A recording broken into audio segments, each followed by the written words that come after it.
if we put in a term that responds to that change and size our constant appropriately, then that will change the control variable. That will change our pedal position. I'm checking the camera to make sure I'm not running out of time. So now this is a full proportional integral derivative, a PID controller. And this is exactly how your cruise control works in your car. Okay. So now what happens? Well, now if we have all these terms, then the first thing that's going to respond is the derivative term, right? It's going to see a rapid change in error because there's a rapid onset of the disturbance. You were going along and now all of a sudden you're climbing, okay? So it will respond early on, so this term will be large because of the rate of change of error. But then, as other terms start responding, like the proportional term and the integral term over time, notice that the slope will decrease, okay? So as the slope decreases, then this term doesn't have to respond so much. But the derivative term is basically a term that can catch error early on and respond to it. Now there are problems with all of these terms. The problem with the derivative term is noise. Do you think that a error signal would be so clean as this? You guys ever looked at sensors output? You have to do a lot of work. Even in our encoders, we need things like comparators and things to clean up the signal and to increase the gain and to make it better, right? Well, I can tell you that I've never seen a sensor with that beautiful of an output curve, not without filtering. In reality, here's more probably what you're going to see. There's a lot of jagged edges here in the signal. And this is the speed signal. Now, you may not think this is realistic because you're used to seeing your speedometer kind of move fluidly, right? That's because there's a lot of damping in your speedometer. If you ever take a dashboard apart and you get the speedometer out with a mechanical one, not the modern ones that are digital displays, but the old arms, you move it, you'll notice that it doesn't move very fast. It has a lot of damping, and basically that acts as a low-pass filter that smooths out the signal from your speedometer cable. Anyway, an actual electronic sensor will sense all the changes in the signal and will respond. And so if you calculate the error from this signal, you'll get a similar jagged error. And what do you see here? We see a lot of extreme changes in slopes. Right? You see a lot of extreme slopes that may not even be necessary. See in this region right here, where the signal average is just sort of tapered off or maximized, we still have these significant changes in angle that this term would respond to. So the Achilles heel of the derivative term is noise. So what do you have to do? Well, you have to do some filtering. You have to somehow average things out. You have to take the signal, average it out, basically run it through a low-pass filter so that you got a nice smooth signal that the derivative term can respond to. So let's review quickly. What are we've got a proportional, integral, and derivative term, and this is a little bit different setup, but here's the proportional term, here's the integral, here's the derivative term. The proportional term responds to what about the error?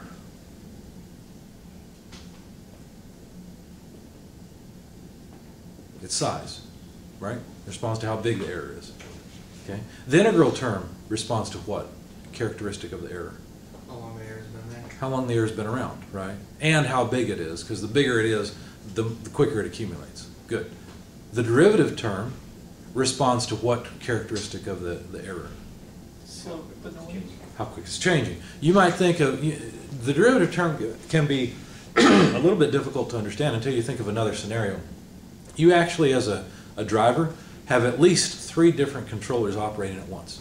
You have the steering wheel, right? So you're controlling the position of the car on the road. The position of the car on the road is the process variable. The set point is wherever you want the car to be. And the error is just the difference between where you want the car to be, wherever you're comfortable with it, and where it is right now, right? Have you ever texted and drove? What's the problem with texting and driving? You look down at your phone, right?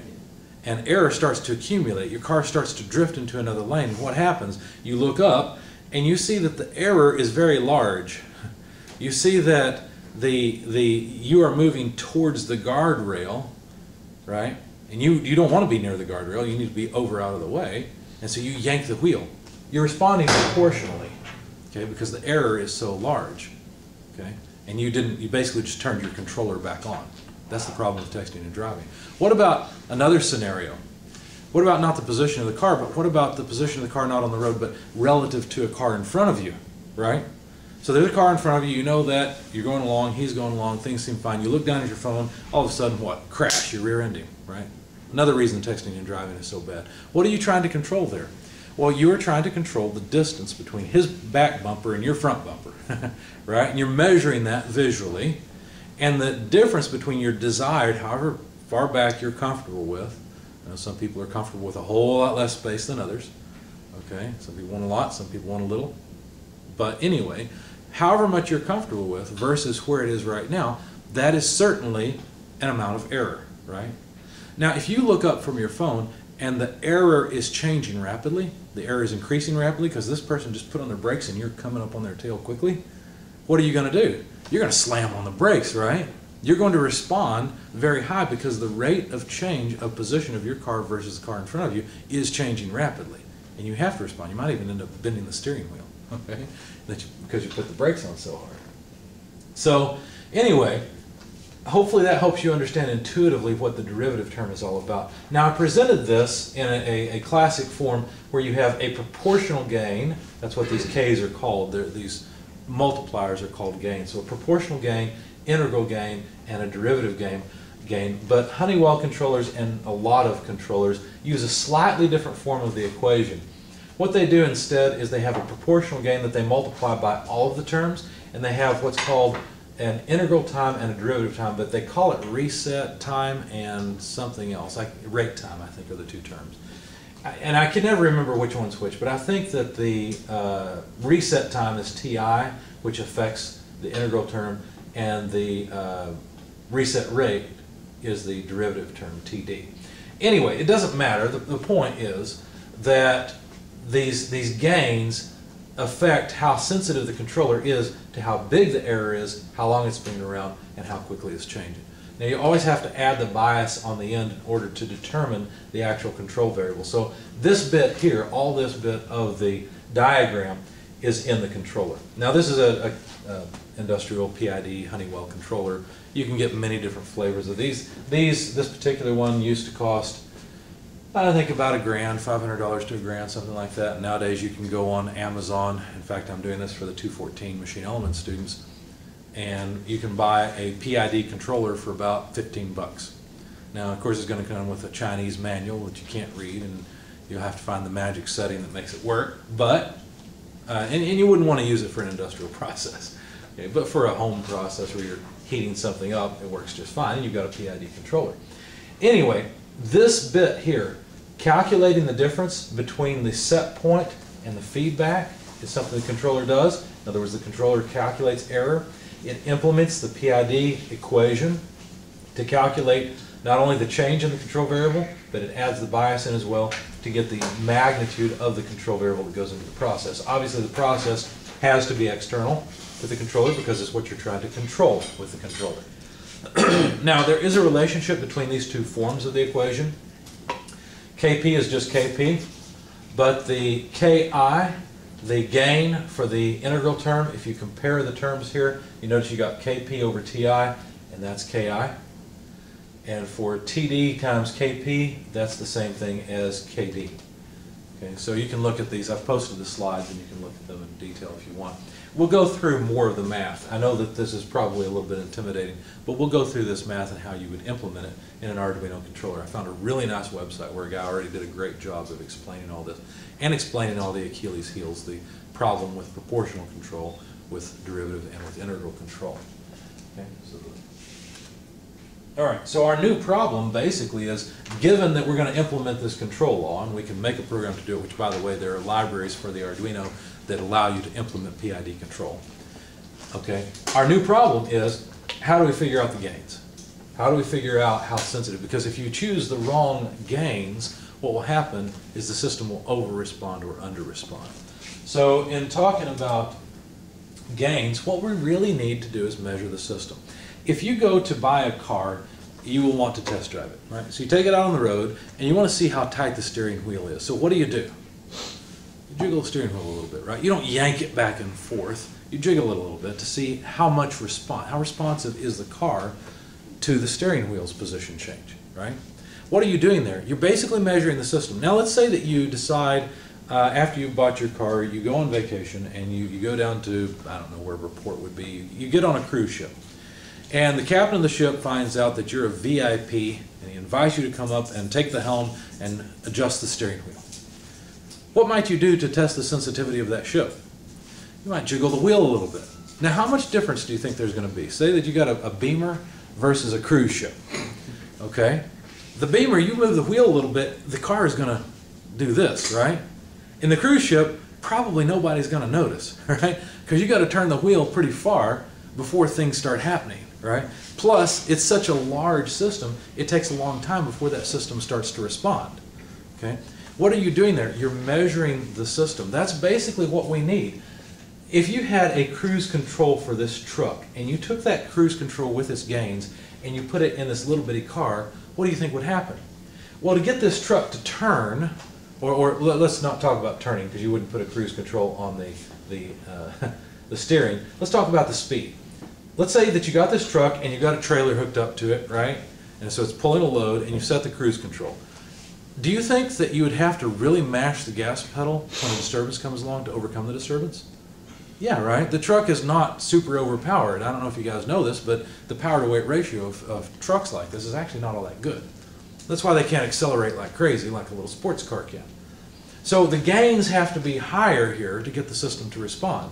If you take a high gain controller and you put it into this car, what's going to happen? Well, you just barely touch the gas and this thing takes off, right? So basically, the very responsive controller here that's controlling an unresponsive system is going to go into this car, and a very responsive controller then will over-control this very responsive car. So we need a measure of kind of like the inertia of the car. So how do we do this? Well, Ziegler Nichols wrote a very classic paper, and I thought I had a date on here, but I don't see it. Anyway, it was published in Transactions of the ASME, and they had some recommendations on how you might tune a system. It was basically, how do you measure the system? After you've measured it, how do you use those measurements to calculate good gains? And I say good gains with quotes because good can be subjective. If you have too low of a gain, it's going to take a long time. Would you be happy if you went and you bought a brand new Corvette? I'd be happy if I went and bought a brand new Corvette. Let's just stop there. But let's say you got your Corvette and you got out on the road and it's a new fancy one. So instead of pushing the gas pedal down and setting cruise, maybe you dial in a desired speed. You dial 70 miles per hour, go. Would you be happy if the Corvette started going a little faster and a little faster, and after about 30 minutes it got up to 70 miles an hour? Would you be happy with that? No, you'd take it back to the dealership and say, hey, something's wrong with this thing. It's got a big engine. It should be able to get up to 70 miles an hour in, however many fractions of a second or whatever it can do. Okay? So you'd be very unhappy with it. Now, would you be happy with a controller? Let's say you've got an industrial process that is very temperature sensitive. And that the temperature sensitivity is such that if the temperature goes too high, you have an explosion in the plant. Would you be happy with a controller that made the temperature ramp up so quickly that it overshot and then came back and oscillated trying to reach the set point? No, there would be an explosion, right? So in those two cases, the two controllers are opposites of one another. The controller in the Corvette that I illustrated was what's called overdamped. It wasn't active enough. It didn't push the system hard enough. In the second case, that controller was, I've forgotten the right term. Its gains were too high, basically. It overreacted. Okay. So Ziegler Nichols, what they said is, well, what's a good response? And so they actually decided that they would just define a good response as what's called quarter wave decay, I think, something like that. Basically, the idea is, here's your set point, here's your process variable. The process variable's down here because you just set your set point. You want the process variable to come up to the set point. So the way the controller should do it is it should actually bring it up quickly, overshoot a little bit, and oscillate coming back to the set point as time goes on. Does that make sense? But the oscillations that occur should have quarter wave decay. So the overshoot wave and then the next wave should be 1/4 of the overshoot, and so on for each oscillation afterward. Does that make sense? that was what they defined as good response. Obviously that's subjective, right? It depends on the situation. But for this paper, that's what they defined. So what they said is the way you're going to do this is first you got to measure the system. So you'll set up a proportional only controller. Basically turn off the integral and the derivative terms and start with a proportional controller. Increase the gain, remember there was that proportional gain, increase the gain until the system oscillates and the oscillations don't grow or decay. In other words, make the system try to hit a set point but make it so that it just continuously oscillates. Okay? Once you do that, you will actually have a measure of the system, because think about a system that's very responsive. What's it going to do? It's going to oscillate very quickly. What about a system that's not very responsive? Like imagine a kiln where you're firing ceramics. Okay? Can you get the temperature in the kiln to change rapidly? No, right? The nature of it is that there's a lot of thermal mass there, and it takes a lot of time for the temperature to increase or decrease. So if you try an experiment like this, you're trying to tune a kiln, you're going to have a very long time between oscillations, okay?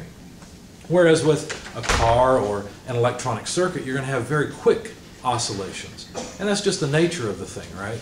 And that's what we're trying to do, is measure the time behavior, or what's called the characteristic time of the system.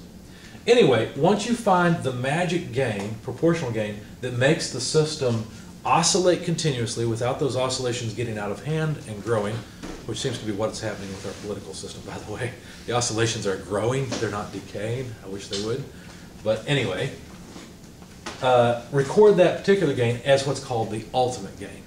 Once you've got the ultimate gain and you measure the period of the oscillation, so you measure the frequency with which the oscillations are occurring, right? The error is going positive and negative. Then you have measured the system. Ku and tau are then called the ultimate gain and the ultimate period. Anyway, here's a schematic showing the different things that can happen. If the proportional gain is not high enough, the oscillations from the system will die out. If the proportional gain is too large, what will happen is the oscillations will grow. And if it's just right, it's kind of like Goldilocks, right? Too much, too little, or just right. If it's just right, then the oscillations just continue forever. At that point, you can measure the distance between the oscillations in time, and you can also measure the gain, or in other words, you know what gain you put in to achieve those oscillations, and that's the ultimate gain, ultimate period. And those two things are measures of the system, essentially how big the system is. And then Ziegler Nichols proposed some rules, some tuning rules, where they said, okay, if you know the ultimate gain and ultimate period, here's how you calculate good parameters, so quarter wave decay, for a proportional only controller, a proportional integral controller, or a full proportional integral derivative controller. All you do is you take the ultimate gain, divide it by 2, let that become your proportional gain if you're going to implement a proportional only controller. If you decided PI is the way to go, then take the ultimate gain, divide it by 2.2, let that be your proportional gain. Take the ultimate period, the time between the oscillations, divide it by 1.2, let that be your integral time. Or if you want a full PID, then you calculate the integral time and derivative time based on the ultimate gain and the proportional gain based on the ultimate gain. Now, I know this seems confusing. Here's a point that students frequently confuse. They think that the proportional gain and the ultimate gain are the same thing. They are not. The ultimate gain is the proportional gain that is needed for continuous oscillation of the system. It's a very particular amount of proportional gain. The proportional gain is what you're actually going to use in the control equation to get good control of the system. Does that make sense? There's a difference between the two. It's kind of like saying the speed in my car is whatever my speedometer says it can go. There's one particular speed where the tire wobbles, okay? That's the ultimate gain. All right, so that's kind of the difference between the two. There are other tuning rules besides this. They're on Wikipedia. You can go and click that link if you want, because you may not want quarter wave decay. Some systems it's not safe to have overshoot, and so you have to have more damped response where the system comes up from the up to the set point smoothly and without overshoot. And so you can actually use other less aggressive terms, less aggressive gains in order to accomplish that type of behavior. Here's the problem. When Ziegler Nichols proposed this, how do you do that experiment on a multi-million-dollar process? Basically what you're saying is take the system to the edge of instability. It's possible that you'll increase that proportional gain just enough so that now the temperature fluctuations begin to grow out of control and your plant explodes. That's not a good idea, right? And another analogy, you're going down the road. Would you please not print? Sorry. That's all right. So loud. Yeah, I know. And I just noticed the camera's off a little bit. There we go. All right, if you're going down the road and you're testing the steering wheel on the car, are you going to yank the steering wheel so hard that the tires almost slip off the road? Well, that's what Ziegler Nichols is asking you to do in order to measure the system's response. It's a good measure of the system's response, but it's dangerous. Okay, so there are a lot of times when you cannot take the system to the edge of instability. It's just not practical. It's not safe. In that case, there's another way of doing it. It's called Ostrom-Hagelin relay tuning, and this is how modern controllers actually tune. What you do is you decide, okay, I am going to manipulate the control variable, but I'm not going to manipulate the control variable too much. Now, you got to decide what too much is. When you're driving the car down the road that you're thinking about buying, you got to decide how far you're going to move the steering wheel back and forth before you actually do it, right? You've got to decide that based on how tight it feels to you. So what you do is you basically have the system go to a high limit and low limit in the control variable. So an analogy to your gas pedal, if you're trying to see how responsive the sports car is or the engine is, you might push the pedal not all the way to the floor, but you might push it down a little bit, right, around a nominal position. You push the pedal down, let it off, push it, let it off, push it, let it off, and see how responsive the car is to that behavior. That's all they're doing here. They're saying give it a little bit of change around a nominal value, and then watch and see how the system responds. Because when you push the gas pedal, the car is going to speed up, right? It's going to go faster. When you let off, it's going to go slower, and so on. And how do you decide when to turn the gas pedal to the farther position or the more released position? Well, you just wait and see when the system crosses. So maybe you decide, okay, I want this car to be going 60 miles an hour. You push the gas pedal a little too far. It crosses the 60 mile per hour barrier, right? It's going faster and faster, and you let off the gas. Well, it's going to take time for that system to respond, and so the car is going to overshoot. It's going to go faster than 60 miles an hour. Say it gets up to 62 miles an hour, okay? And then what you're going to do then is you've dropped off, and so the car is going to start slowing down eventually. It'll cross 60 miles an hour again. That's when you press the gas pedal too far again.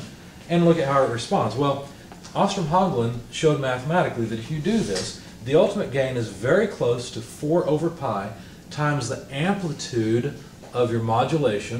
And this has to be a percentage. So you got to have the percentage of the gas pedal from all the way off to all the way on, but you're not moving it that far. You're moving it to the 40 and 80% position, for example.